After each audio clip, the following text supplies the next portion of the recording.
This act. Well, what's in here?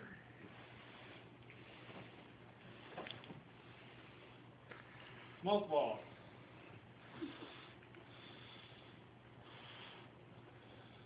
Another way to celebrate the 4th. Fireworks. Firecrackers. What's the law in Iowa? Can you set these things off?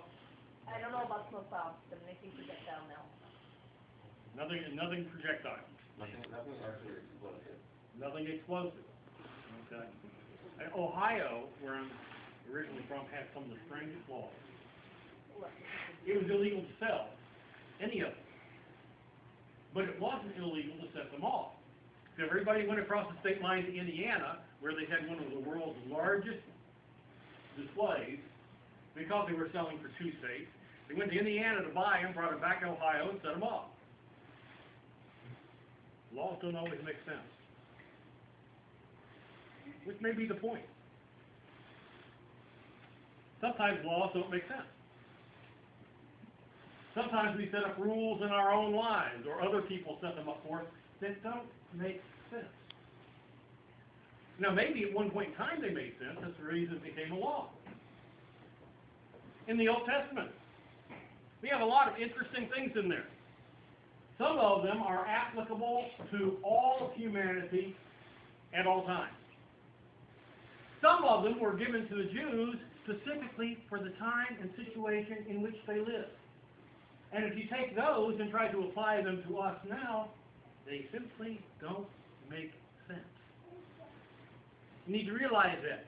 And you certainly need to realize, as Christians, we don't live under law, we live under grace.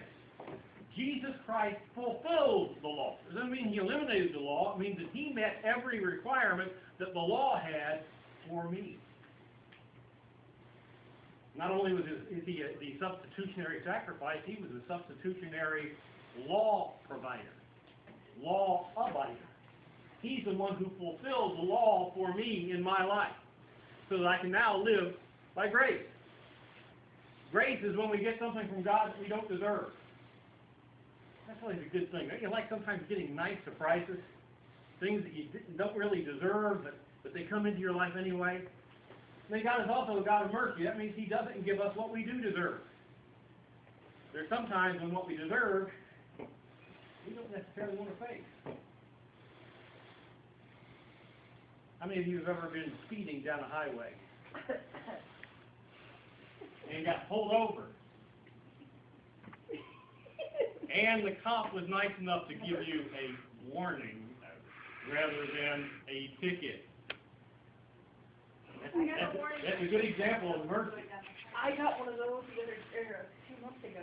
Oh, I had a situation when I was pastoring at my last church in Millwood. Every once in a while, I got to do a nursing home service, 2 o'clock on a Sunday afternoon. So I went home and figured I got time between our worship service and that 2 o'clock nursing home service to catch a quick nap. And I did that, and got up and rushed to the nursing home service. Now this was football week, kiddie football weekend in the town up from us, Gerard. So you had all these little 7 to 12-year-olds dressed in their football gear, running in and out between parked cars because there were so many of them parked along the roadway. So I decided after the nursing home service, I'm not going to go back that way. I don't want to take a chance of hitting a kid, so I'm going to turn up here at the next stop sign. And I did, without stopping. A cop sitting there. And I had known the cop was there. My mind just was frazzled. I turned right in front of the cop without stopping. So a block down, he pulls me over. In my rush to get to the nursing home service, I hadn't put my wallet in my pocket. Not only that, when I opened up the glove box, the current insurance card isn't in there. I got a verbal warning for running a stop sign, a written warning for driving without a driver's license, and they actually had to give me a ticket for not having proper insurance, but all I had to do was go to court and show my insurance card. You realize, I'm sitting there at the time, and the guy who pulled me over looked like he was 16. You ever notice that? Cops keep getting younger and younger and younger. I don't understand that. But the whole time that he's asking for all these things, I'm calling him sir. Anybody with a badge, and certainly a badge and a gun, is sir. So I think I made his day. There's this gray-haired guy calling him sir. And he was nice enough to be merciful. So I'm sitting there wondering what he's going to do, and I'm thinking, okay, I'm going to have to call Ray. Should I call her now or when I get to jail? Yeah, I thought, yeah, he could have done a lot of worse things. He showed mercy. God does that for us. God could right now send all of us to hell. That's what we deserve. We've all broken the law.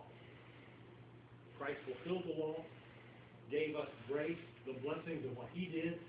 God grants us mercy, not giving us what we do deserve, but instead giving us what we don't deserve.